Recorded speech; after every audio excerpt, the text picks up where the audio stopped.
এটাকে যদি বাংলাদেশের প্রশাসন 24 ঘন্টার মধ্যে অ্যারেস্ট করতে পারে, সেই প্রশাসন কি কারণে হাদির খুনিদেরকে গ্রেফতার করতে পারল না? যেখানে কিনা সকল এভিডেন্স কয়েক ঘন্টার মধ্যেই প্রশাসনকে ইনকিলাব মঞ্চের পক্ষ থেকে দেওয়া হয়েছিল।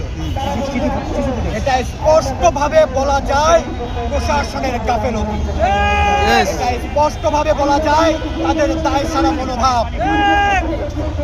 এটার পাশাপাশি সরকার এবং প্রশাসন একই সাথে যদি মনে করছে যে তারা নির্বাচন স্পষ্ট, মানে এখানে আপনার নির্বাচন হচ্ছে যে ক্লিন হবে, এখান থেকে বোঝা যায় প্রশাসন হচ্ছে কিছু হুমকির কাছে মাথা নত করেছে। বর্তমান ইন্টারিম গভর্নমেন্ট এবং প্রশাসন কিছু সম্ভাব্য হুমকির কাছে মাথা নত করেছে।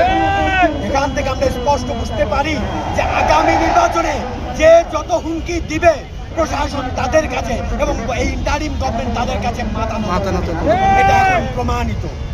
সুতরাং যদি এই প্রমাণটিকে ভুল প্রমাণ করতে চায় বর্তমান সরকার এবং প্রশাসন, তাহলে জাহান্নামের চৌরাস্তায় হলেও যদি মোসাদের একেবারে কোলে উঠেও বসে, যদি রয়ের একেবারে কোলে উঠেও যায়, যদি আটলান্টিকের একেবারে গভীর থেকে গভীরতম জায়গায় গিয়ে হারিয়ে যায় হাদির খুনি, অথবা বলবো আমাজনের অতল গহ্বরেও যদি খুনি হারিয়ে যায়, সেখান থেকে বাংলাদেশের প্রশাসন সেই খুনিকে বাংলাদেশের জমিনে আনতে বাধ্য।